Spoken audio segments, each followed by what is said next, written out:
വിദ്യാർത്ഥിനിക്ക് എന്തെങ്കിലും വിഷമമുണ്ടായാൽ അതിന്റെ ഉത്തരവാദിത്തം സ്കൂൾ മാനേജ്മെന്റിനായിരിക്കും. വിദ്യാഭ്യാസ മന്ത്രി വി ശിവൻകുട്ടി പറഞ്ഞതാണിത്. 4 മാസം സെന്റ് റീതാസിലെ മറ്റ് 449 വിദ്യാർത്ഥികളെയും പോലെ യൂണിഫോം ധരിച്ച് സന്തോഷവതിയായിരുന്ന കുട്ടിയെ ഒരു സുപ്രഭാതത്തിൽ ഹിജാബും ധരിപ്പിച്ചു വിട്ട മാതാപിതാക്കൾക്കും അതിന്റെ പേരിൽ സ്കൂളിലേക്ക് കടന്നുവന്ന് ബഹളമുണ്ടാക്കി മറ്റ് വിദ്യാർത്ഥികളെ കൂടെ പേടിപ്പിച്ച മുസ്ലിം സംഘടനാ ഭാരവാഹികൾക്കും കോലാഹലം ഉണ്ടാക്കിയവർക്കും ഒന്നുമില്ലാത്ത ഉത്തരവാദിത്തം ക്രൈസ്തവ മാനേജ്മെന്റിനാണെന്ന് പറഞ്ഞ വിദ്യാഭ്യാസ മന്ത്രിയുടെ രാഷ്ട്രീയം ശുദ്ധമാണെന്ന് തോന്നുന്നില്ല. ആവശ്യത്തിന് ആൾക്കാരല്ലാത്തതിനാൽ ഭിന്നശേഷി സംവരണത്തിന്റെ പേരിൽ മറ്റ് അധ്യാപകരുടെ നിയമനം തടഞ്ഞു വെക്കരുതെന്ന NSS കേസിലെ സുപ്രീം കോടതി വിധി എല്ലാവർക്കും ബാധകമാക്കണമെന്ന് പറഞ്ഞതിന് ക്രൈസ്തവ മാനേജ്മെന്റുകൾ ജാതി മതവും നോക്കി വരട്ടെണ്ടെന്നും വിമോചന സമരത്തിന് ശ്രമിക്കേണ്ടെന്നും പറയാൻ അങ്ങേക്ക് രണ്ടാമതൊന്നും ആലോചിക്കാനില്ലായിരുന്നു.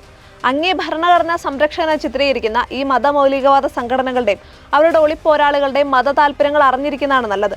വെറും ഒരു വ്യായാമ നൃത്തത്തിന്റെ പേരിൽ പോലും ഈ ഭരണഘടനാ ആരാധകരുടെ പ്രതികരണം കേരളം മറന്നിട്ടില്ല. ചില വസ്തുതകൾ കൂടി പറയാം. ക്രിസ്ത്യൻ മാനേജ്മെന്റിന് കണ്ണൂരിലുള്ള ഒരു സ്കൂളിൽ വെള്ളിയാഴ്ച നിസ്കാരത്തിന് വേണ്ടി കുട്ടികളെ സ്കൂൾ ബസ്സിൽ കയറ്റിക്കൊണ്ടുവന്നൊരു വീഡിയോ കാണിച്ചിട്ട് അതാണ് മതേതരത്വത്തിന്റെ ഉജ്ജ്വലമായ മാതൃക എന്ന് ക്ലാസ് എടുക്കുന്നവരുണ്ട്.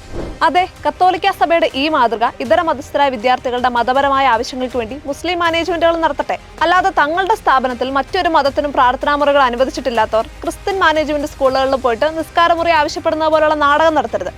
അതുപോലെ അപ്പസ്തോലിക് ലൈബ്രറിയിൽ നിസ്കരിക്കാൻ അനുവാദം കൊടുത്തെന്ന വാർത്ത ചില മതമൗലികവാദികൾ ഉൾപ്പെടെ വാർത്തയാക്കുന്നുണ്ട്. അതൊരു പുതിയ കാര്യമൊന്നുമല്ല. കത്തോലിക്ക സഭയുടെ ആസ്ഥാനത്ത് ഒരാളെയും അകറ്റി നിർത്തില്ല. അതിനൊരു പ്രധാന കാരണം അവിടെ ഉപയോഗത്തിലൂടെ പോലും സ്വത്തുക്കൾ വഖഫാക്കുന്ന നിയമമില്ലാത്തതാകാം. പതിറ്റാണ്ടുകൾക്ക് മുൻപ് നിയമാനുസൃതമായി വാങ്ങിയ സ്വന്തം കിടപ്പാടത്തിന് വേണ്ടി രാപകൽ സമരം ചെയ്യേണ്ടി വരുന്ന ഇന്ത്യയിൽ അതല്ലല്ലോ സ്ഥിതി.